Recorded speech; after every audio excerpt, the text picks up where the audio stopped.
Today on the Buyers Agents podcast, we're joined by one of Brisbane's most respected luxury buyers agents, Belinda Walters. Belinda is a highly sought after buyer agent here in Brisbane's inner north, where she works with some of the most discerning buyers across Brisbane and across Australia, developing an unmatched potential of understanding of the property landscape and the buyers that she actually represents. Belinda is a deeply focused buyer's agent. She takes time to understand exactly what her clients want and then goes above and beyond to deliver it. Known not only for her professionalism and dedication, both her attention to detail and her commitment to creating an absolutely seamless buying experience, Belinda is unquestionably one of the leading buyers agents across Australia. Belinda Walters, welcome to the podcast. Thank you. That's very kind. Oh, it's an absolute pleasure to have you here, but it's an absolute truth. And as a caveat to all the listeners, we've worked together on a number of properties, searching for myself over the number of years. And everything that I just said is absolutely true. So I say that from first-hand experience. Thank you. Thank you. And Belinda,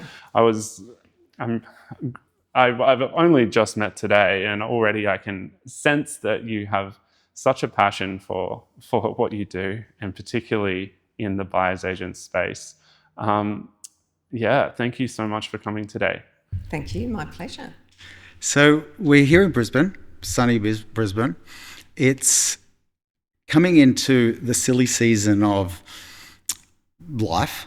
We're recording this in November, I think late November, and it'll probably be just before Christmas that this episode comes out, or actually just before early December. What are you seeing in the market here in Brisbane? Oh, look, it's incredibly busy at the moment. It's actually the busiest period for me, and historically the busiest time I've experienced as a buyer's agent. So it's fantastic. It's crazy. There's lots of long days, not a lot of sleep, but I've got to say, I love what I do, so it makes it easy, which is good. But look, people always get that needing to finalise things before the 25th of December. They think the world's going to come to an end. So they do sellers like to sell and buyers like to buy. So they really want to get that transaction done and dusted. So I'm incredibly busy just working towards those deadlines. We saw, which is good. From personal experience, we had having an offer being placed in a property at the moment, and the 23rd of December, everything's closing.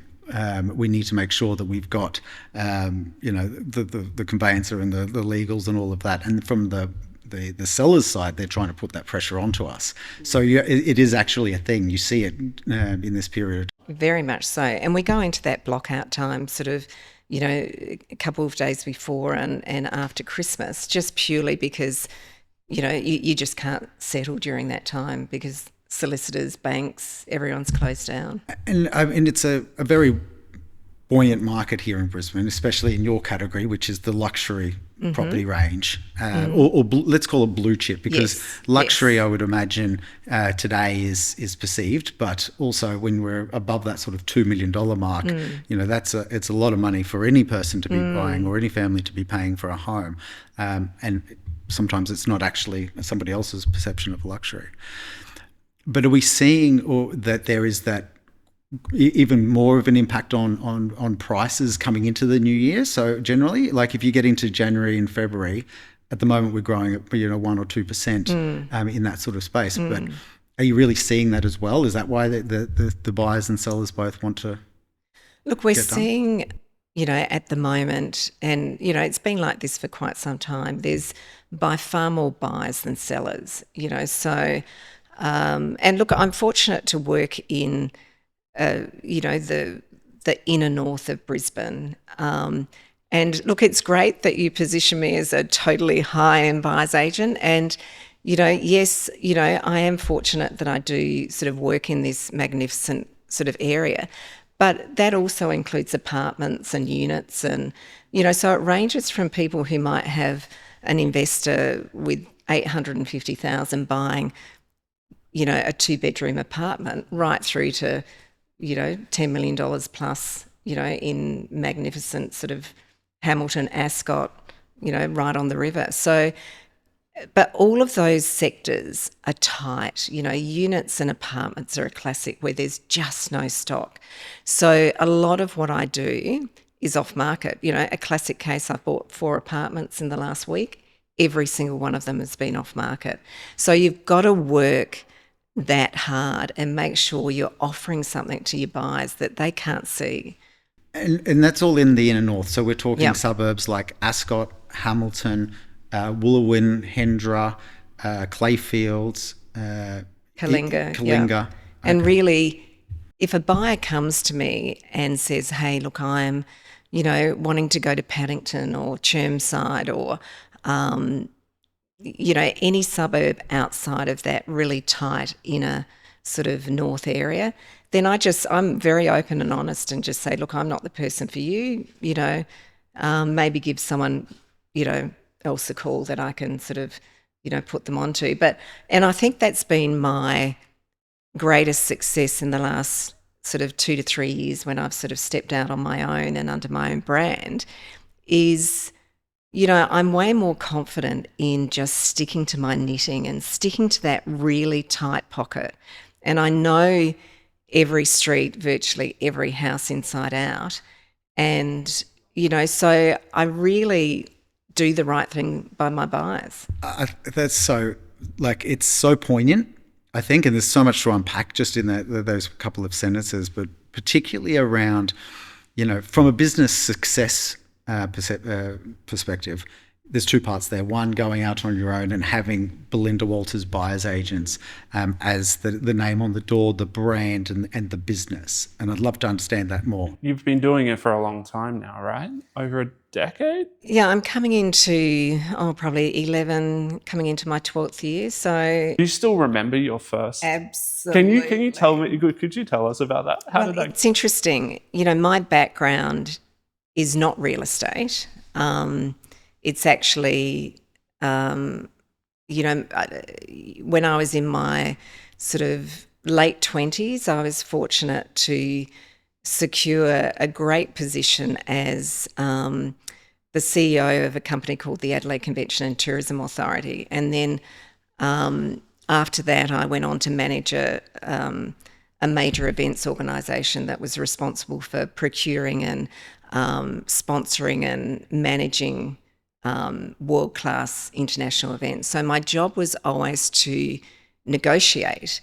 And but I come from a family of, you know, renovators. So, you know, I come from good Greek blood and mum and dad always used to sort of, you know, dad had a traditional job, but always used to renovate houses and flip houses. And my sister's an interior designer. So, you know, we're always interested in houses. So, so I had, you know, growing up, I was, you know, where I always sort of had the paint gun out and probably taking a lot of lead paint off of doors and things like that.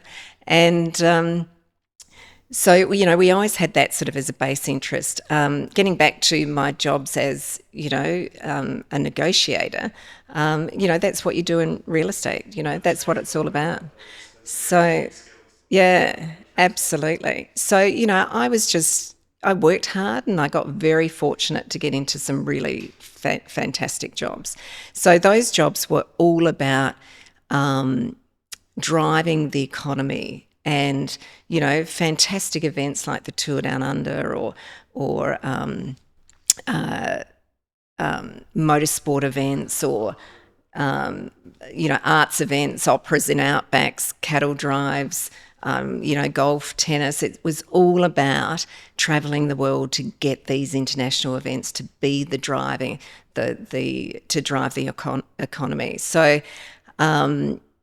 so when we came here, which was just on 20 years ago, 2 months after I arrived, I had my son, And so we didn't know anyone. Like, we didn't have family, and we didn't have any friends. So I became a stay-at-home mum, which was, I was fortunate enough to be able to do that. But I wanted to add something else into my life. So it was just easy to get into flipping houses. So we did a lot of houses. We did about 8 in 10 years, and they were all in Ascot, Hamilton, Clayfield. So, the kids would go to school, and all of the school mums and dads would say, oh, what are you up to? And then they'd say, well, hey, we're looking to buy. Can you help us? Come and have a look at the house. And so I became this sort of go-to sort of person. And there's a real estate agent called Dwight Ferguson, who I'm sure you would know, Leon.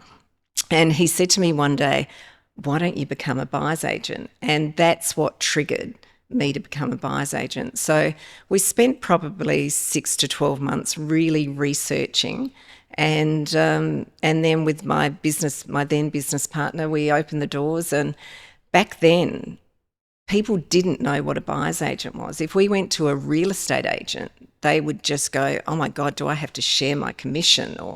And so, it was years of really groundbreaking. There were a couple of buyer's agents in Brisbane, but it was really educating agents and the market as to, why to use one. So, and then we sort of, rolled on from there. What about the buyers themselves? Did they have to be educated as well of, in what a buyer's agent is, how it works? Absolutely. And look, the first few years were a challenge. We used to do a lot of advertising on Google Ads, which used to cost an absolute bomb. It was like $15 a click. They probably still do. Yeah, and look, it was interesting. One day I said to my business partner, we've got to be doing things better. Like, we're just not sourcing enough buyers, and we're just not getting our awareness out there. And so we engaged a coach, and he was very much in the industry and based in Sydney, and it was the best thing we could have ever have done. And to this day, I think of him often, because he always said to me, it's about relationships. If you don't get those relationships right, your business is going nowhere. So now I'm in a position that 100% of my business is referral based. So engaging this coach, I mean, that was a sort of transformative moment for your business. Was that Ben Handler? Yes. It was? Shout out to Ben. He's fantastic. Ben.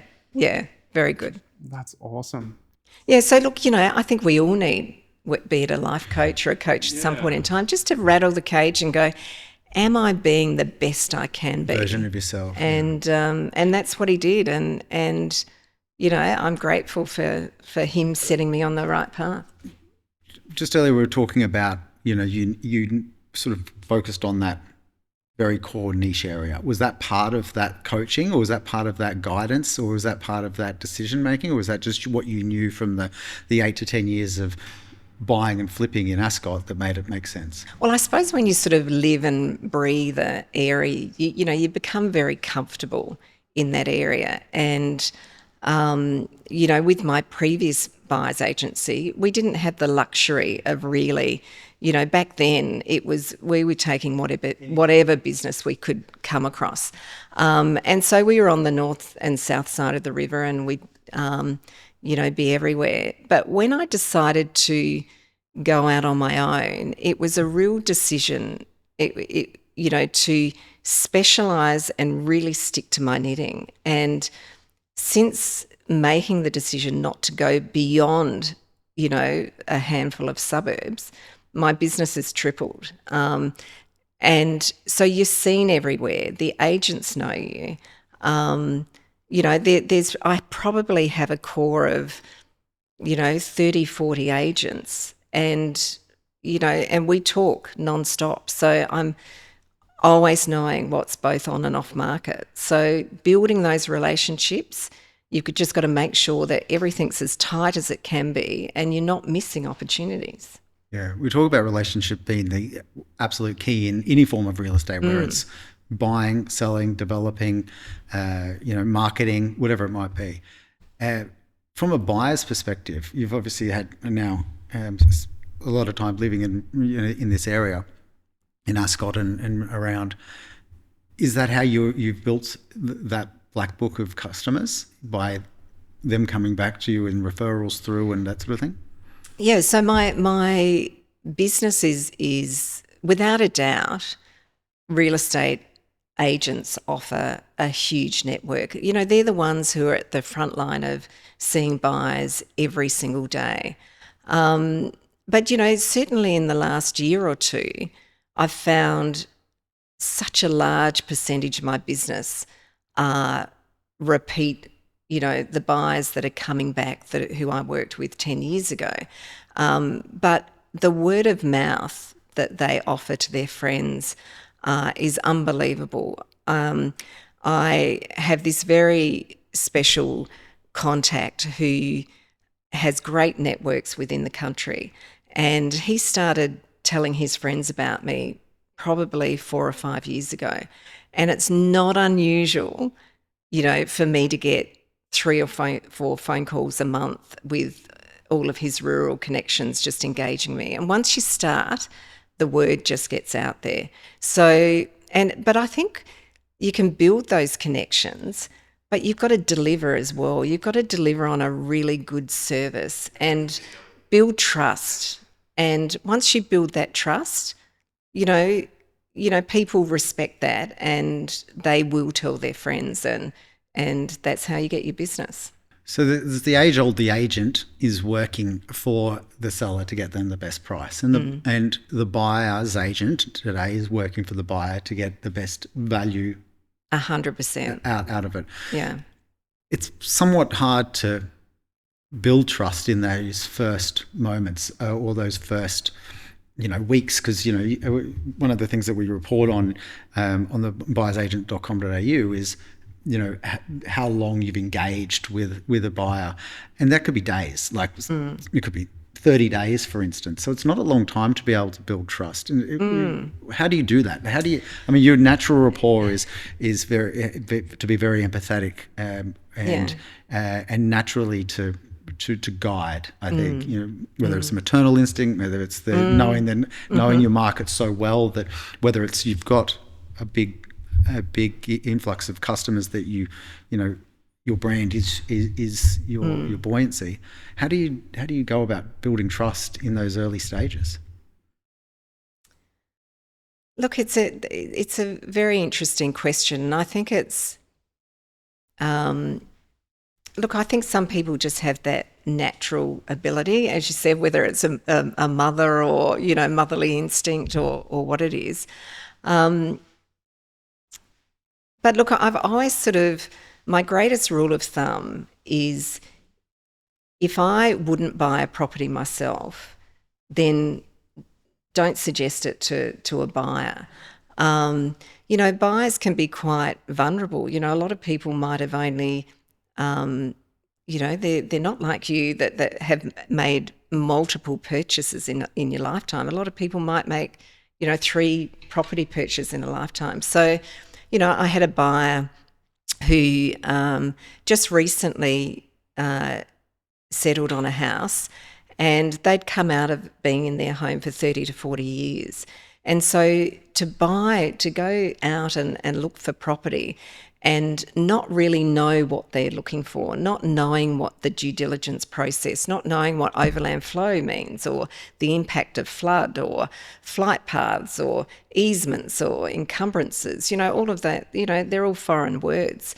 So once you actually make them feel really comfortable about the process and making sure no stone is unturned, then you build that trust very quickly. Yeah, you're right. You're 100% right. You could do that in an hour, really, can't you? Yeah. I was giving some advice to somebody about purchasing some businesses the other day, and I went through an hour and a half, and I gave him my 15 things that I picked up in doing my very rudimentary due diligence. And it was like a wash of relief went over his face to say, wow, I'm glad I didn't go and buy this. So I could imagine you like doing that, and you know, especially with the caliber and resume that you've got. I think that you'd be going there very quickly into that trust relationship. So whenever I engage, when someone engages me, you know, it's about sitting down, having that cup of coffee, and actually working out whether you can work together and building that relationship right up front, you know, and spending time and not making them feel like you're just pushing them into anything, you know. So, you know, it is a journey, and look, it'd be great if every transaction was done in a week. And look, you do get those transactions that, you know, do happen very quickly, but the majority of time, people need time to process. But also they need information so they know when they do purchase, they're purchasing something that, you know, we're minimising risk, you know, so they know all of the potential, you know, flaws and issues that might come about, and they can make a really sound judgment. And, you know, it really resonates with me because I only have one property, right? And when my wife and I bought that property, I would have to say it was one of the most terrifying things we've ever done. You know, we don't come from a background of property. We knew nothing. We found it incredibly challenging to select a property and then pull the trigger on a property, let alone negotiate for the property. So, you know, as I've been on this journey learning about buyer's agents, you know, you said something earlier about how buyer's agents are very different from real estate agents. And I think that protection of the buyer, that is such the difference. Would you say? Absolutely. You know, and, you know, I say to people all the time, the selling agent is there to get the best possible price for the seller.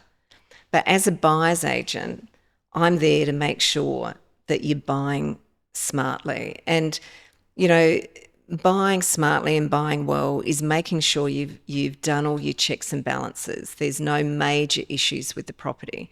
But it's very easy to pay massive overs on a property.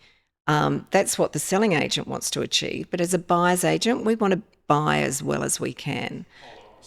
It's the polar opposite, you know.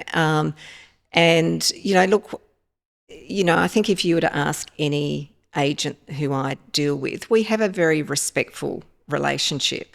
But I respect they're there for the seller and they respect that I'm there for the buyer.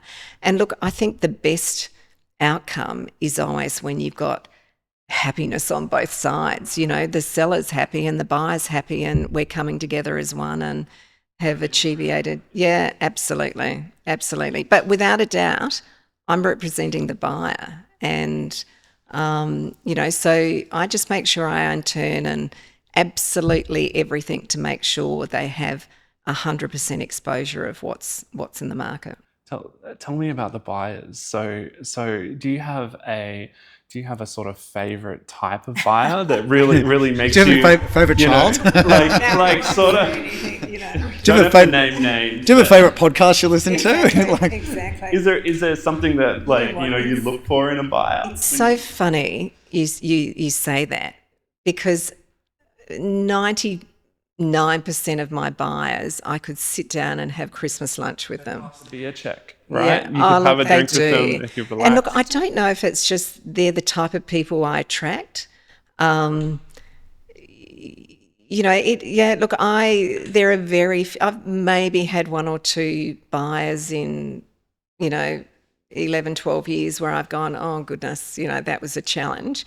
But most people I'm happy to go and have a drink with anytime. You know, there's that famous saying that if you like what you do, you don't work a day in your life. But I really think it's if you like who you work with, you won't work a day in your life, you know? So it's so great. That's so great. Yeah. And I truly love what I do. And my boys go, Mum, you know, you work so hard. You know, you're working 6-7 days a week. And look, it's very hard to pull back.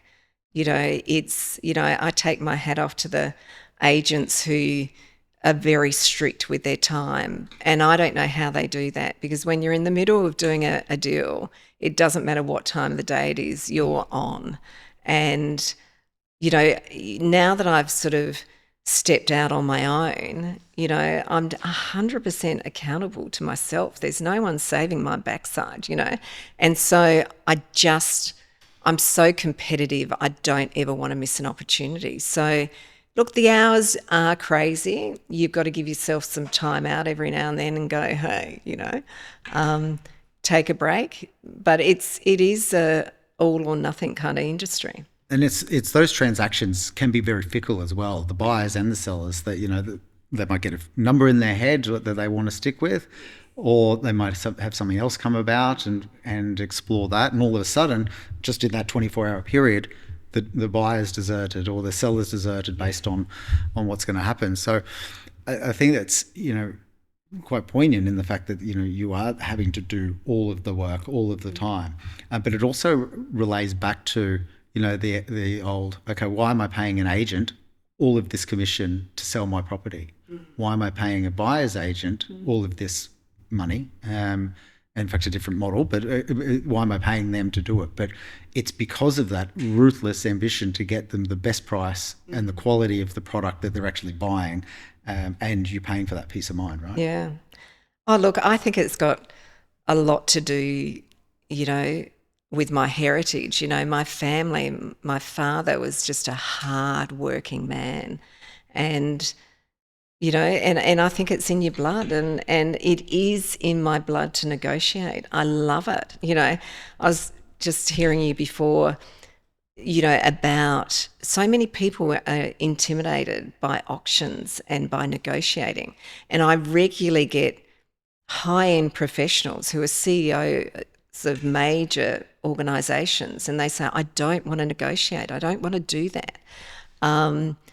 And I love that. I love an auction.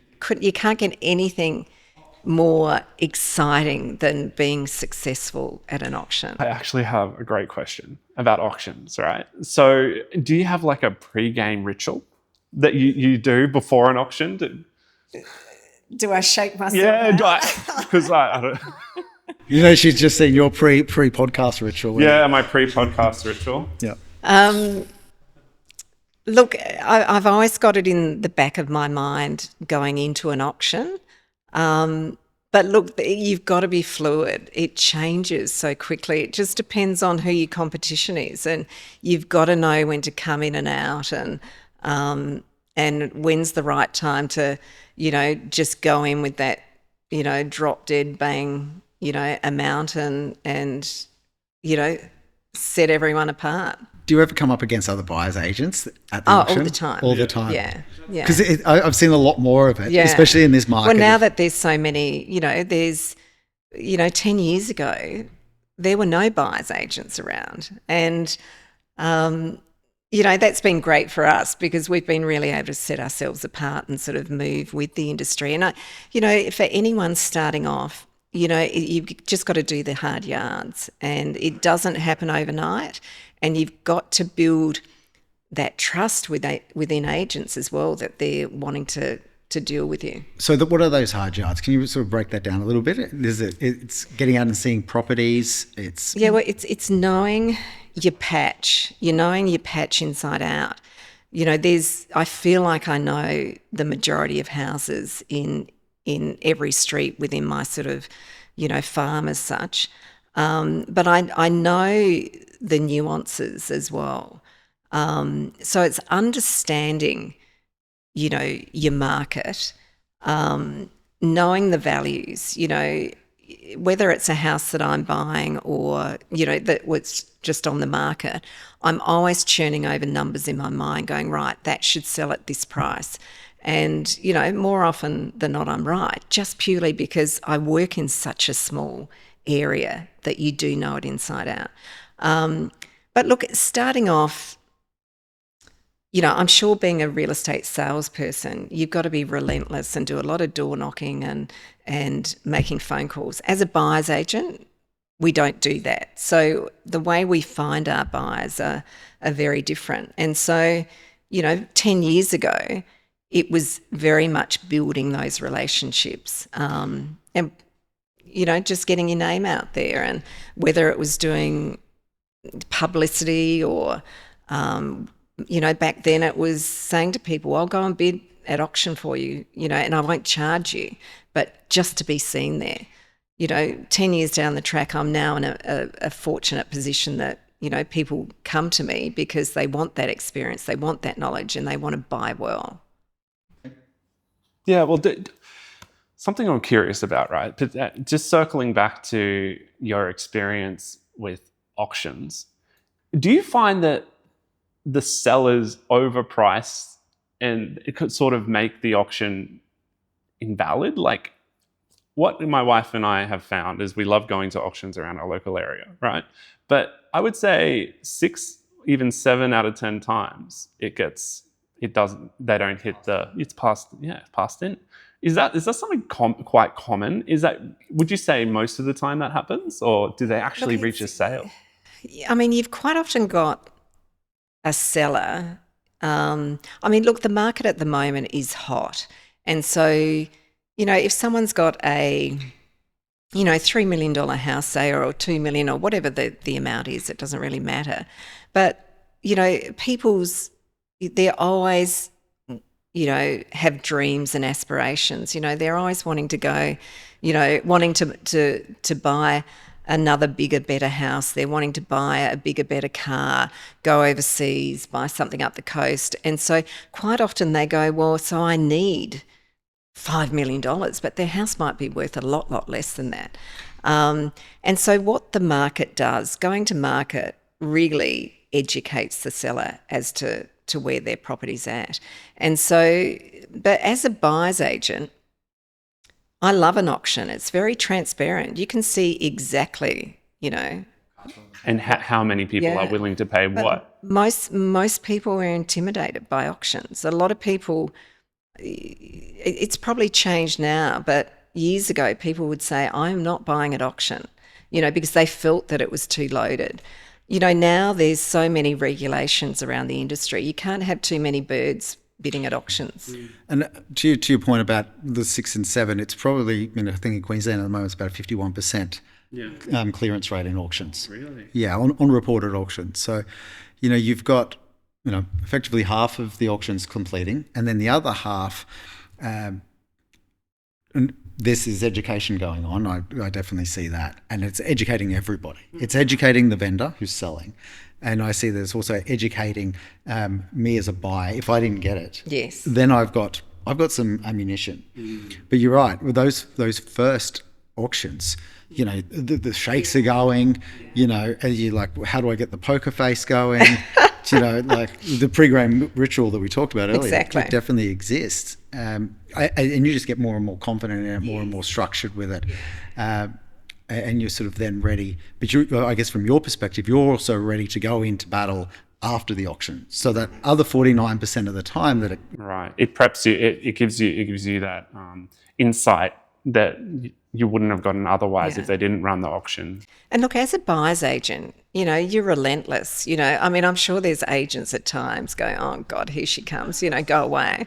But, don't let go of it. Just keep going until, you can come to a negotiation that both parties are happy with. How do you decide whether a property is overpriced or underpriced? Well, you do.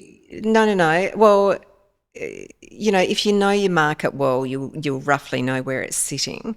But it's also direct comparisons. And that is an important way of saying to my buyer, well, you might think it's $1 million, but there's been recent transactions for like that have been at 1.5, say.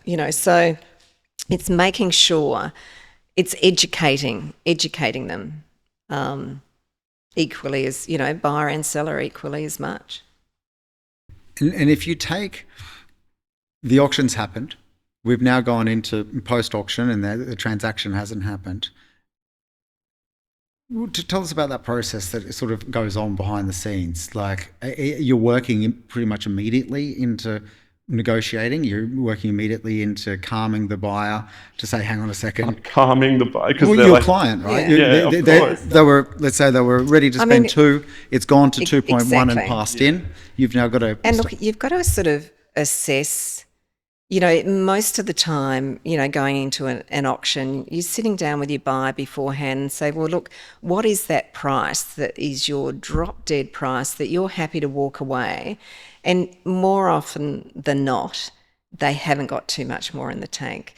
So, you soon go to ascertain whether you're totally out of the race with the seller, or whether there's room for negotiation. And look, as a buyer's agent and the selling agent, we're not going to let each other go if we believe there's an ounce of, And it's really interesting, this piece that you're talking about, because the emotion that the buyer is going through at this particular time. Yeah.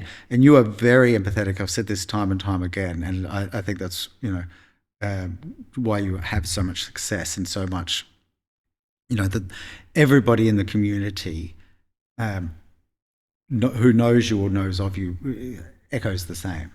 And so you've got these highly emotional buyers. It's their life-changing decision. How do you handle that? How do you become their psychologist in a way? You do become a bit of a psychologist, social worker. You get to know the families, marriage counsellor, you know them inside out, and that's what's so lovely. Is you're on this journey with them, and so if you're not successful, you might negotiate on 3 or 4 or 5 houses before you're successful. So look, there's a lot of emotions attached to it, but my job's to make sure they're really buyer ready. So that we can keep it as sharp as we can, and we are successful, right up front versus sort of being a really lengthy process. Part of the challenge that we have in the area that I work is that there's just not a lot of properties on the market. So when they do come to market or they're sitting off market, you've really got to be able to act quickly. And so I educate my buyers right up front as to being buyer ready to jump. Because as they say, you snooze, you lose. And you're using both historical data to educate the buyer, yes. Obviously, the pricing softwares and that are available, and you're using your knowledge of the local market. But then let's talk about this off-market group, right? Because there's a lot of deals that are happening, 20-30% of deals now that are happening off-market, and we probably claim that there's probably more than that that are happening. So is it just the conversations that you're having that you're like, okay, they would be a seller at this price? And then how real is that? Because exactly. Yeah. I know what you're about where I'm going? Yeah. It's, look, I'm very respectful of people's privacy and sellers' privacy, but it's always good to sort of get an understanding of, are they actually sellers or are they opportunistic sellers? Anyone's prepared to sell their house at, a crazy price. So it's really ascertaining, trying to understand the seller. It's interesting. In this market at the moment, when we first started to talk, I spoke about units. Now, units and apartments are so hard to buy at the moment, but there's still plenty off market. And so, you've just got to collect all of those off markets. And my off market list, runs for, is spreadsheet upon spreadsheet. And I keep a lot of details that, go back over the years. So, I'm not only looking at current data, I'm looking at historical data because, my theory is once a seller, always a seller. But the off markets are hard. But a large percentage of what I do is off market. As I said, I bought 4 units this week and they've all been off market. And we saw that recently. There was this week, I think, advertised $1.8 million for a 2-bedroom apartment in Brisbane, which is just Incredible. Yeah. Right. But there's a lot of people in that apartment building that also have a 2-bedroom apartment. Yes. And so you guarantee those people, there'll be people there wanting to sell because they're wanting to they're going, wow, imagine if we get that, then what we can buy and what car we can get and what overseas trip and what's the next step for them. So, but, so it's just keeping on to, if I'm ever really sort of struggling to find properties, especially in that apartment arena, is you go and have a look at what's sold in the building and you guarantee the agent who last sold in the building will have others in that building. So you just have to be that squeaky wheel. And as you know, Leon, I'm very good at being squeaky wheel. Politely squeaky wheel. And so if you have like a block, would you go out from a marketing perspective and try and connect with some of those owners in that area, in that block? Or? Look, traditionally, I don't. I've done a couple of transactions over the years direct with sellers. And to be honest, every seller needs an agent on their side because it comes back to I'm working for the buyer, not the seller. And so, look, and maybe it's my, I don't want to take advantage. I could easily take advantage of a seller and buy very well, but they need a selling agent on their side, and that's important. And personally, it gets very messy when you're negotiating and managing both sides. And I'm there for the buyer. Okay, so that's a really interesting piece that you almost would fray on becoming the selling agent as well if you're approaching them to buy. So you actually only want to do that, and you probably don't even want to do that because there will be a selling agent existing in that particular property. So if you find another buyer that's seen you on Instagram that said, wow, I love that property in that building, can you get me one?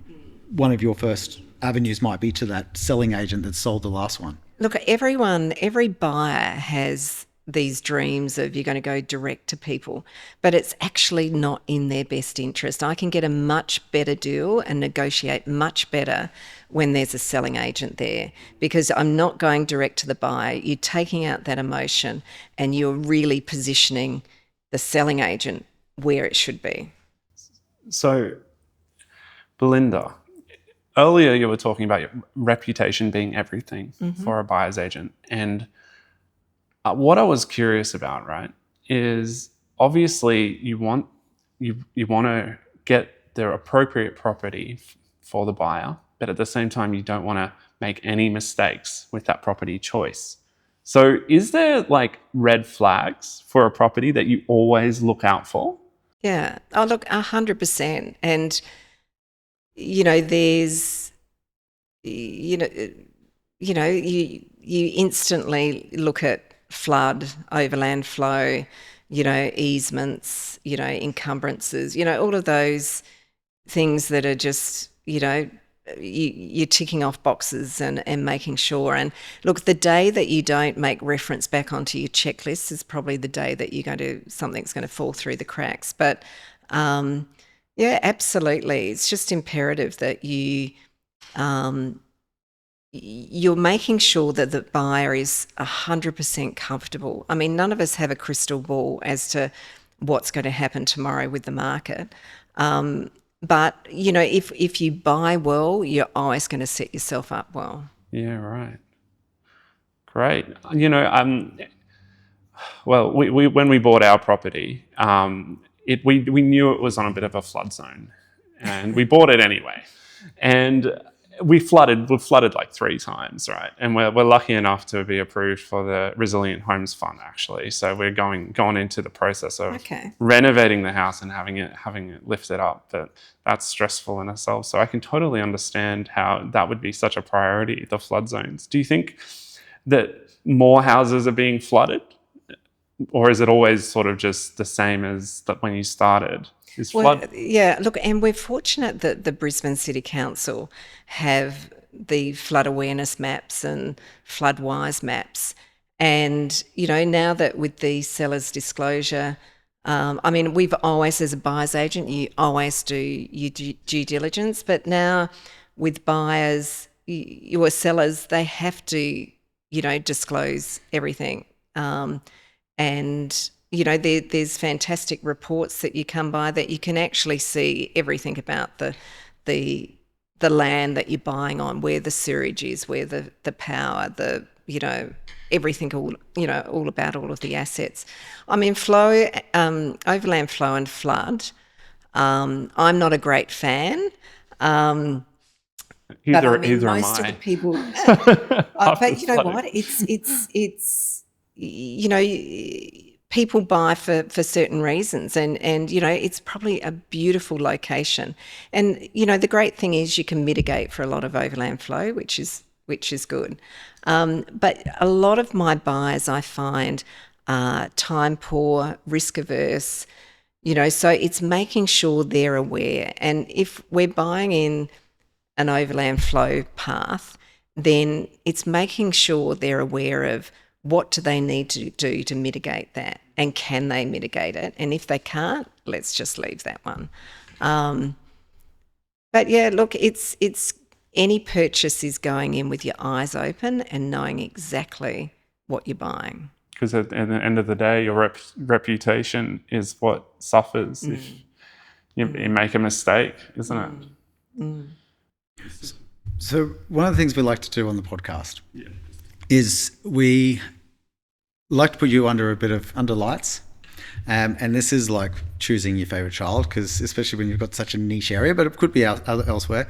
We'd like to ask our special guest to choose a particular suburb and 60 seconds with Belinda Walters about that particular suburb. So I'm going to rattle through a whole range of questions, and I'll get those ready. And while you have a chance to have a think about your suburb that you want to cover off on. For me, it's always going to be Hendra. As you know, I'm a Norman Park, the swamps of Norman Park, actually.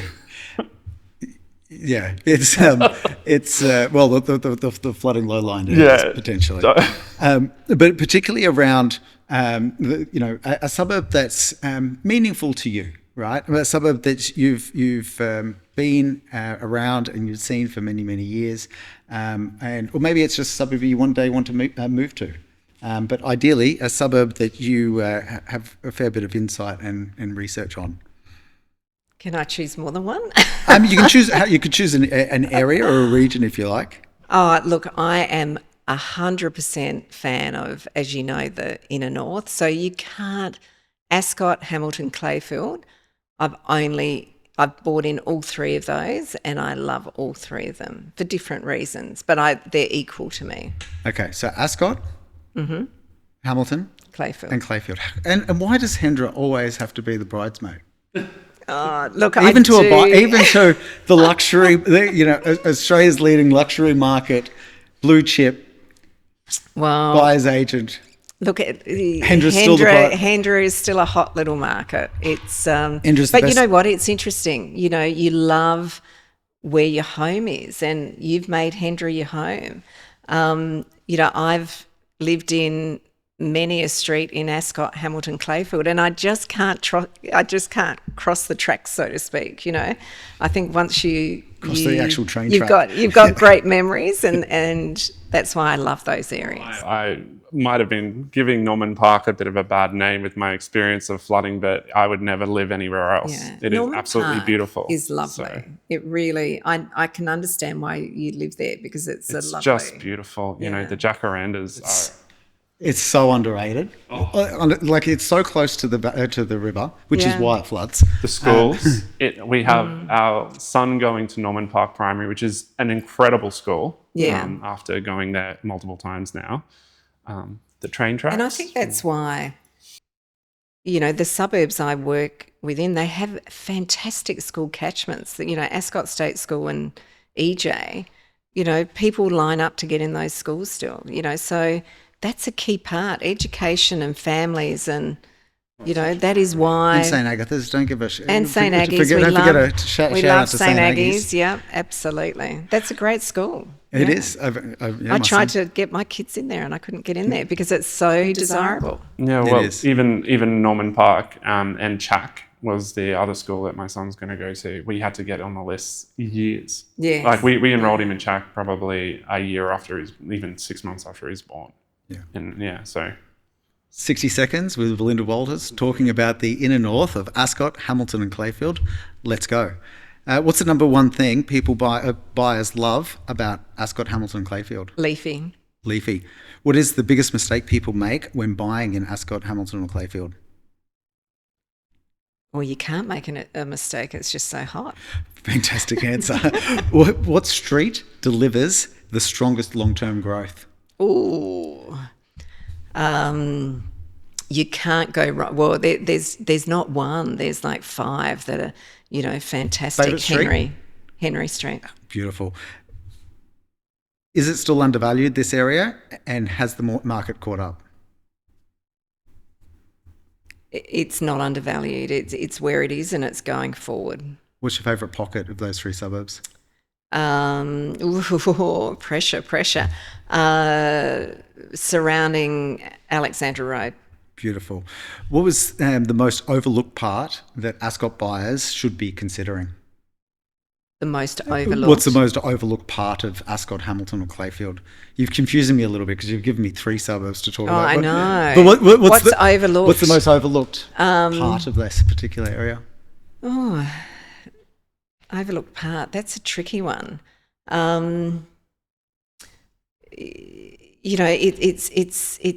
It has a great family-friendly vibe. We're still so close to the city and the river.